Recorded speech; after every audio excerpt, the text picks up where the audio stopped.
आज का जो हम चैप्टर पढ़ाने जा रहे हैं मुद्रा एवं बैंकिंग, ठीक है।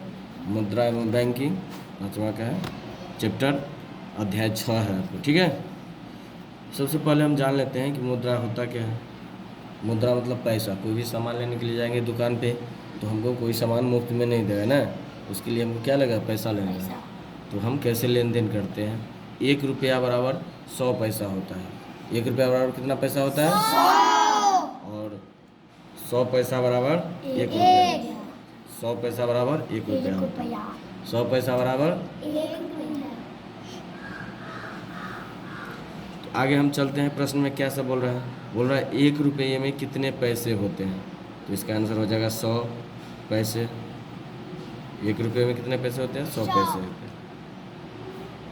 1 रुपये में 100 पैसे होते हैं। 1 रुपया में 50 पैसे के कितने सिक्के होते हैं। 50 पैसे मतलब 8 आना, अपना सब के भाषा में इसको बोला जाता है 8 आना ना। तो 50 पैसा और 50 पैसा बोल रहा है कि कितना होगा। 1 रुपया में 50 पैसे के कितने सिक्के होंगे। तो 50 पैसा 100 पैसा होता है। 100 पैसा मतलब 1 रुपया। तो 1 रुपया में क्या ठो सिक्का हुआ, 2 ठो। इसका आंसर हो जाएगा 2। 10 रुपये में 2 रुपये के कितने सिक्के होंगे। 10 रुपये में 2 रुपये के कितने से होंगे, तो 2 पंचे 10, यानी कि 5 सिक्के होंगे। ऐसे भी जानते हैं 2 रुपया 2 रुपया 2 रुपया 2 रुपया, टोटल 2 रुपया वाला 5 ठो नोट लेंगे। 2 रुपया वाला 2 2 2 2 2, तो 2 2 4 2 6 2 8 2 10, तब 10 रुपया होगा। इसका आंसर हो जाएगा 5। आंसर क्या हो जाएगा, 5। 2 रुपये में 10 रुपये में 2 रुपये के सिक्के हो जाएंगे 5। अगला प्रश्न बोल रहा है 1 रुपया का 1 सिक्का और 50 पैसे के 2 सिक्के मिलाकर कितने रुपये होंगे। 1 रुपया के 1 सिक्का तो 1 रुपया, जो 50 पैसे के 2 सिक्के, 50 पैसे के 2 सिक्के, यानी 50 पैसा और 50 पैसा, 2 ठो सिक्का 1 रुपया हो गया, तो 1 रुपया। तो बोल रहा है, यही बोल रहा था 50 पैसे के 2 सिक्के, तो ये 1 रुपया इसका हो गया, और 1 रुपया के 1 सिक्के, टोटल मिला के 2 रुपया हो जाए। आगे चलते हैं, बोल रहे हैं किन अलग अलग सिक्कों को मिलाकर 10 रुपये बनाए जा सकते हैं। अलग अलग सिक्का, यदि हम 1 रुपया वाला लेते हैं 5 ठो, तो 1 रुपया वाला 5, और 2 रुपया वाला ये 5 रुपया हो गया, और एक 5 रुपया वाला डॉलर लेंगे तब पर भी हो जाएगा 5 5 10 रुपया। यदि हम 5 वाला ले लेते हैं, एक 5 वाला 1 ठो, 5 वाला 1 ठो ले ही लिए हैं, और 1 वाला क्या ठो लिए हैं, 1 रुपया वाला 5 ठो, तो 10 रुपया हो गया। यदि हम 1 रुपया वाला 4 ठो ले लें, तो 4 दूना 8 रुपया हो गया। और 2 रुपया वाला नोट जो है, सिक्का 1 ठो हाँ 1 ठो ले लेते हैं, 2 1 का 2, 8 2 10। तो इसका अलग अलग आंसर हो सकता है, एक से अधिक आंसर हो सकता है, ठीक है। अगला चलते हैं, बोल रहा है 50 पैसे के 20 सिक्कों से कितने रुपये बनेंगे। 50 पैसे के 20 सिक्कों से कितने रुपये बनेंगे। 50 पैसे के 20 सिक्का, तो 50 पैसा गुने 20 कर दो, तो 20 पंचे 100, एगो जीरो है तो एगो जीरो, यानी कि 1000 पैसा हो गया। 1000 पैसा, उसको रुपया में बदलना होगा यदि, तो पैसा को हम रुपया में बदलेंगे तो 100 से भाग दे देंगे, ये रुपया हो गया। 00 कैंसिल, यानी कि 10 रुपया। आगे चलते हैं, बोल रहा है 750 पैसे में कितने रुपये कितने पैसे होंगे। 750 पैसे में, ये पैसा है, 750 पैसे में, 750 पैसे में कितने सिक्के होंगे, कितने पैसे होंगे। 750 रुपये में कितने रुपये और पैसे होंगे। तो सबसे पहले हम उसको भाग देंगे 100 से, तब ये रुपया में हो जाएगा। क्या चीज़ में हो जाएगा, ये रुपया में। तो भाग देंगे तो ये हो जाएगा 7.5, 7.50 रुपया। इसका मतलब 7 रुपया और 50 पैसा। जब भी पैसा रहे उसको हम रुपया में बदलना हो तो 100 से भाग देंगे, जब भी पैसा हो उसको रुपया में बदलना होगा तो हम 100 से भाग देंगे। और रुपया रहेगा उसको पैसा में बदलना रहेगा तो 100 से गुना कर देते हैं। बोल रहा है 30 रुपये में 50 पैसे के कितने सिक्के होंगे।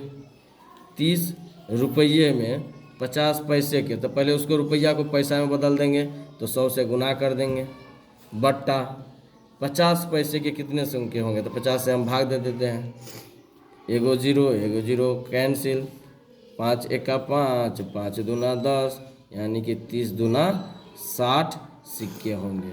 60 सिक्के यदि 8 आना वाला लेते हैं, 50 पैसा वाला लेते हैं तो हमको 30 रुपया उड़ जाता है। अब आगे बोल रहा है दुकानदार से सामान खरीदते समय हम रुपये पैसे का लेन देन करते हैं, सभी लोग करते हैं। नागेंद्र द्वारा एक दुकान से पैसे खरीदे गए सामान का हिसाब लिखा गया है। कि सामान खरीदा 1 पेन, दुकानदार को देने थे 10 रुपये, नागेंद्र ने दिया 20 रुपया का नोट। सामान खरीदा 10 रुपया का पेन, 1 ठो पेन, और दे दिया उसको 20 रुपया का नोट।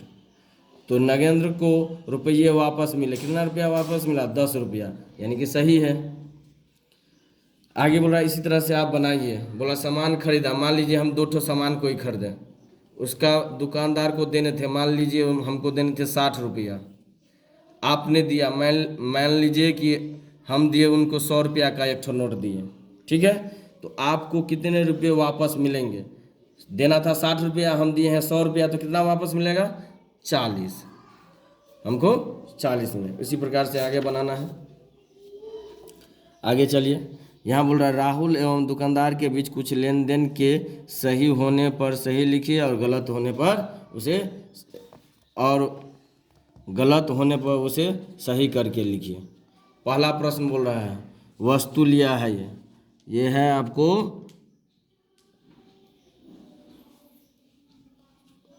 कोई वस्तु लिया है, उसका दाम कितना है, वस्तुओं का मूल्य है कितना, 88 रुपया है, 88 रुपया है। और राहुल द्वारा दिए गए रुपये, राहुल ने दुकानदार को कितना दिया, 100 रुपया, दुकानदार द्वारा लौटाए गए रुपये 12 रुपया, सही है। तब ना 88 और 12 कितना होगा, 100, यानी कि आपका सामान 100 का है, हमने दिया 100 रुपया, तो रिटर्न आया 12 रुपया, यानी कि हमारा ये आंसर सही है, तो हम सही लिख लेंगे, ठीक है। आगे बोल रहा है कि यहाँ देखिए सामान लिया है 65 रुपया का, उसने 50 रुपया का 1 नोट दिया और 20 रुपया का 1 नोट, तो 50 और 20 क्या हो गया, 70, 50 और 20 70, हमको देना था कितना रुपया, 65 रुपया, और हम 70 दे दिए हैं, तो कितना रिटर्न होना चाहिए, 5 रुपया वापस मिलना चाहिए। कितना रुपया वापस मिलना चाहिए, 5 रुपया वापस। यहाँ बोल रहा है कुछ नहीं मिला, तो ये क्या है, गलत है, हमको कितना मिलना चाहिए, 5 रुपया मिलना चाहिए। ये जो दिया गया था वो क्या था, गलत था। अगला है ये टूथपेस्ट लिया है 40 रुपया का और वो दिया है 50 रुपया, तो उसको कितना रुपया वापस मिलेगा, 10 रुपया, यानी कि ये सही है। आगे है साबुन लिया है 45 रुपया का, वस्तु साबुन का दाम है 45 रुपया, और उन्होंने दिया है, राहुल ने दिया है 3 20 रुपये के नोट दिए हैं। क्या ठो नोट दिए हैं, 3 ठो नोट 20 रुपया का, यानी कि 3 गुने 20 60 रुपया दिया है। सामान था 45 रुपया का, अगर वापस करेगा कितना पैसा वापस करेगा, 15 रुपया, तब ना 15 45 60, यानी कि ये भी सही है हिसाब, बेईमानी नहीं किया है दुकानदार। अगला है दाल लिया 35 रुपया का और राहुल ने दिया है 1 20 रुपये के नोट, 1 20 रुपये के नोट एवं 2 10 रुपये के नोट, 1 20 रुपये के और 2 10 रुपये के। तो देखिए 10 दूना 20 और 20 कितना हो गया, 40, 35 का सामान लिया और दिया 40 रुपया दुकानदार को राहुल ने, तो उसको वापस कितना मिलना चाहिए, 5 रुपया वापस मिलना चाहिए, लेकिन उसको कुछ नहीं दिया, यानी कि ये गलत है। अगला है कि बिस्किट लिया है राहुल ने 10 रुपया का और राहुल द्वारा दिए गए रुपये 10 रुपया दिया, तो उसे कुछ नहीं मिला। 10 रुपये का सामान लिए आप 10 रुपया दिए तो वापस नहीं ना मिलेगा, तो यानी कि ये सही है। तो इस प्रकार से हम उसको समझ गए। आगे देखिए बोल रहा है यदि यदि यदि आपके पास 100 रुपये के 10 नोट और 500 रुपये के 2 नोट हो तो आपके पास कुल कितने रुपये होंगे? 100 रुपये के 10 नोट, 100 रुपये के 10 नोट गुना कर देंगे यानी कि 1000 रुपया, और 500 के 2 नोट तो 500 गुने 2 यानी कि ये भी 1000। तो बोल रहा है टोटल कितने रुपये हो जाएंगे? तो 1000 और 1000 टोटल कितना हो गया? 2000 रुपया हो जाएगा। इस प्रकार के मेरा हो गया ये। आगे बोल रहा है देख लिए, नीचे दिए गए 500 रुपये के बराबर में दिए गए नोट और सिक्कों के सही संख्या का पता लगाइए और खाली बॉक्स में भरिए। 500 का ये नोट है, अब मिलान करना है कि 500 कब होगा। 100 रुपया के कितना नोट मिलाएंगे तो ये 500 हो जाएगा। तो 100 में कितना का 5 गुने 100 यानी कि 500।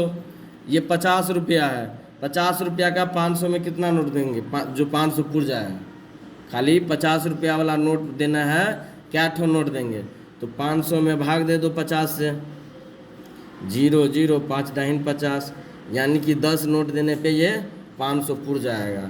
50 रुपया वाला 10 नोट देंगे तो 500 हो जाएगा। ऐसे ही बोल रहा है 20 रुपया वाला क्या ठो नोट देंगे कि 500 पुर जाएगा। फिर 500 पुराना है 20 रुपया वाला नोट से, तो 20 से भाग दे दो, 1 0 कैंसिल, 2 से 2 दूनी 4 2 5 10 यानी कि 25 ठो नोट लेंगे 20 रुपया वाला तो हमको 500 पुर जाएगा। बोल रहा है 500 रुपया वाला पुराना है, आप 500 का कितना नोट देंगे कि 500 हो जाएगा? एक ठो नोट देंगे तब ना हो जाएगा। तो यहाँ हो जाएगा मेरा 1। आगे है 10 रुपया वाला क्या ठो नोट देंगे कि 500 पुर जाएगा? तो 500 पुराना है 10 रुपया वाला नोट से, तो 10 से हम भाग देंगे, 1 0 कैंसिल यानी कि 10 रुपया वाला 50 नोट लेंगे तो हमको 500 पुर जाएगा। 5 रुपया वाला क्या ठो देंगे? फिर वही बात, 500 पुराना है ना, तो 500 में 5 रुपया वाला नोट क्या ठो देंगे? तो 5 से हम भाग देंगे, 5 1 5 00 यानी कि 100 हो जाएगा। क्या हो जाएगा? 100 यानी कि 5 रुपया वाला क्या ठो नोट डालेंगे? 100 डालेंगे तो हमको हो जाएगा 500 रुपया। कितना हो जाएगा? 500। तो इस प्रकार से हम उसको समझ लिए।